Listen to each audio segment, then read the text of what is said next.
And this, my friends, is why you want to weave in your tails as you go, because for this tutorial I haven't, and it's a little, it looks like yarn kind of tasseled everywhere, but so I've come to the end of the project, and what I'm going to do is I'm going to just do a pull through and tie it off.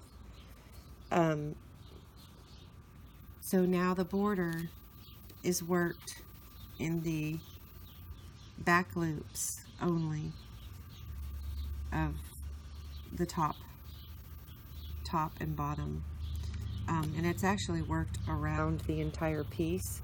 So but for this one I'm just going to get you started and show you how to attach it and work it into the tops of each and the corners.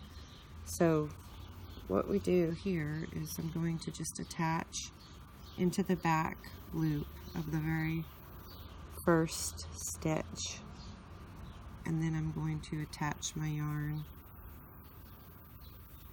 I usually try to hold it kind of tight, pinch it so that it doesn't have a loose top loop. Some people tie theirs. I don't like to tie mine. It's okay, it's just preference.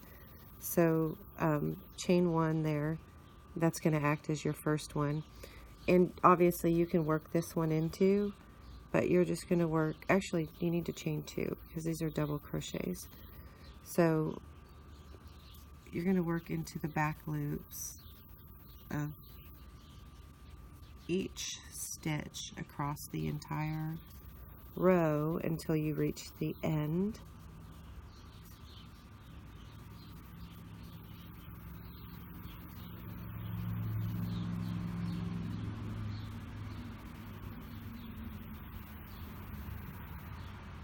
Oops, there goes that fraying. This yarn frays so easily, but it's so nice, and I love it, despite its shortcomings.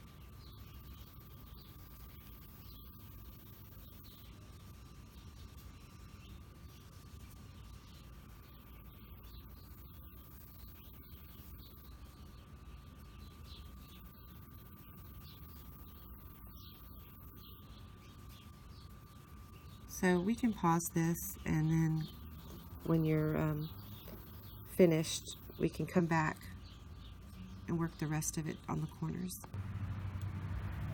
Okay, so we've come to the end of our row, and I'm going to work these last few double crochets in there.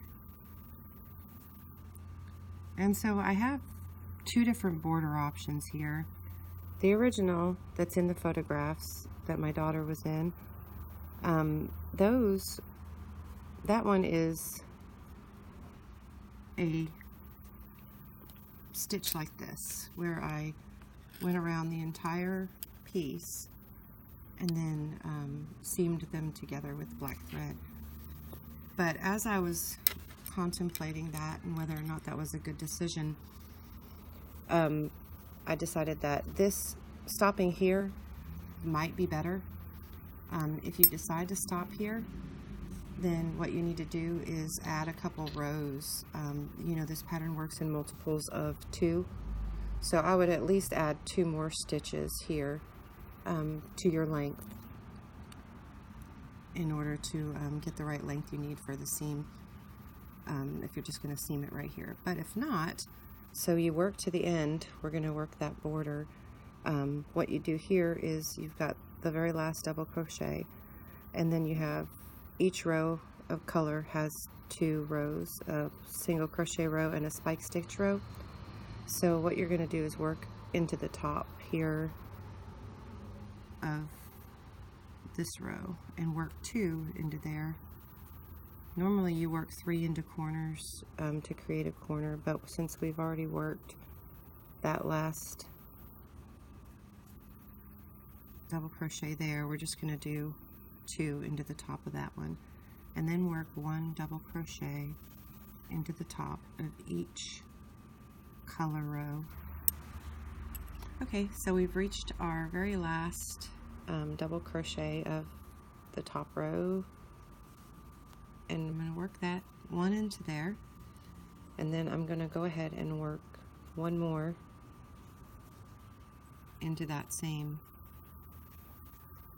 stitch, and then I'm going to start working double crochets along the top edge. And this is a foundation row, so because it's a foundation row, the back chains are a little bit hard to find, but you want to work into the back or the top loop of that foundation chain. So we're going to start here.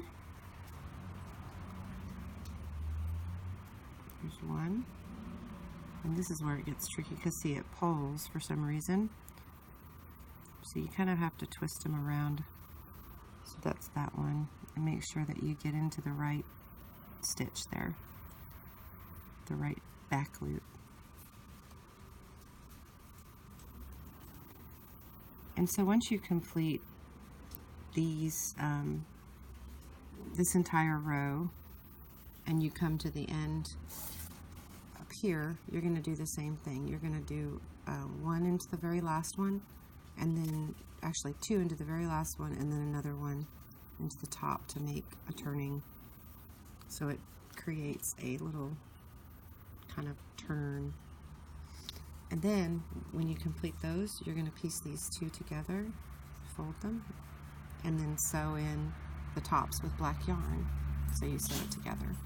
And there's a wrong side and a right side. This is the right side, what I like to consider the right side to this pattern, and then this is the wrong side. Both of them are really pretty. And it's up to you which one you want to wear it on, but I prefer the spikies. So, I hope you enjoyed the video. If you have any questions, please let me know. Thank you. Thanks for watching.